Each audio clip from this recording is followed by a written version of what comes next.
Pattambi traders hyper super market 43 വർഷത്തെ സേവന പാരമ്പര്യവുമായി വടക്കാഞ്ചേരിയുടെ ജനഹൃദയങ്ങൾ കീഴടക്കിക്കൊണ്ട് Pattambi traders hyper super market ജൈത്രയാത്ര തുടരുന്നു. സദ്യവട്ടങ്ങൾ ഒരുക്കുന്നതിന് ആവശ്യമായ ബ്രാൻഡഡ് അരികൾ, പരിപ്പ്, വൻപയർ, ശർക്കര, പഞ്ചസാര തുടങ്ങി പലചരക്ക് സാധനങ്ങളും ബ്രാൻഡഡ് കറി പൗഡറുകളും പാലട മിക്സ്, പരിപ്പ്, പായസ മിക്സ് തുടങ്ങിയവയും ലഭിക്കുന്നു. കൂടാതെ എല്ലാവിധത്തിലുള്ള ബിരിയാണി അരികൾക്ക് ആവശ്യമായ branded biryani rice, spices, dates, dry fruits, essence തുടങ്ങിയവയും പട്ടാമ്പി ട്രേഡേഴ്സ് ഹൈപ്പർ സൂപ്പർ മാർക്കറ്റിൽ ലഭ്യമാണ്. വാട്സ്ആപ്പ് കോൾ മതി സാധനങ്ങൾ വീട്ടിലെത്തിച്ചു കൊടുക്കുന്നു.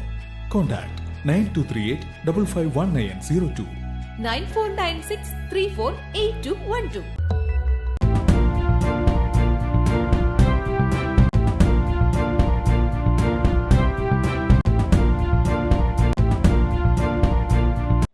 നമസ്കാരം, എനിടൈം ന്യൂസിലേക്ക് സ്വാഗതം. സ്വകാര്യ ബസ്സിൽ യാത്ര ചെയ്യുന്ന വിദ്യാർത്ഥികളിൽ കൺസെഷൻ കാർഡുള്ളവർക്ക് മാത്രമേ ഇനി നിരക്കിളവ് നൽകുകയുള്ളൂ എന്ന് ബസ് ഉടമകളുടെ തീരുമാനം. കൺസെഷൻ നേടാൻ യൂണിഫോം മാനദണ്ഡമായിരിക്കില്ല. സർക്കാർ നിശ്ചയിച്ചിട്ടുള്ള സമയപ്രകാരം മാത്രമായിരിക്കും കൺസെഷൻ അനുവദിക്കുക. കൺസെഷന്റെ പേരിൽ വിദ്യാർത്ഥികൾ ബസ് ജീവനക്കാരെ ആക്രമിക്കുന്നത് തുടർച്ചയായതോടെയാണ് ബസ് ഓപ്പറേറ്റേഴ്സ് ഓർഗനൈസേഷന്റെ തീരുമാനം. കഴിഞ്ഞ ദിവസം കോട്ടയത്ത് സ്വകാര്യ ബസ് കണ്ടക്ടർക്ക് വിദ്യാർത്ഥിനിയുടെ നേതൃത്വത്തിൽ ക്രൂരമർദ്ദനം ഏറ്റിരുന്നു. യൂണിഫോമും കാർഡും ഇല്ലാതെ കൺസെഷൻ ആവശ്യപ്പെട്ടത് ചോദ്യം ചെയ്തതിനാണ് മർദ്ദനമേറ്റത്.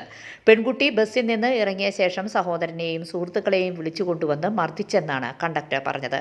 എന്നാൽ മാന്യമല്ലാത്ത രീതിയിൽ കണ്ടക്ടർ സംസാരിച്ചുവെന്നും അതിനാലാണ് മർദ്ദിച്ചതെന്നും പെൺകുട്ടി പിന്നീട് മാധ്യമങ്ങളോട് പറഞ്ഞിരുന്നു. സംഘർഷം ഭയന്ന് ജീവനക്കാർ ജോലിക്കെത്തുന്നില്ലെന്നാണ് ബസ് ഉടമകൾ പറയുന്നത്. ഇനിയും ഇത്തരം സംഘർഷങ്ങൾ തുടർന്നാൽ വിദ്യാർത്ഥികൾക്ക് നൽകുന്ന കൺസെഷൻ ഒഴിവാക്കാനുള്ള തീരുമാനത്തിലേക്ക് കടക്കും.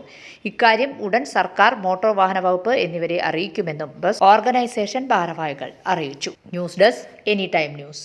കൂടുതൽ വാർത്തകൾക്ക് ഞങ്ങളുടെ ചാനൽ സബ്സ്ക്രൈബ് ചെയ്യുക, ഫേസ്ബുക്ക് ഫോളോ ചെയ്യുക. വാർത്തകൾ വേഗത്തിലറിയാൻ എനിടൈം ന്യൂസ്.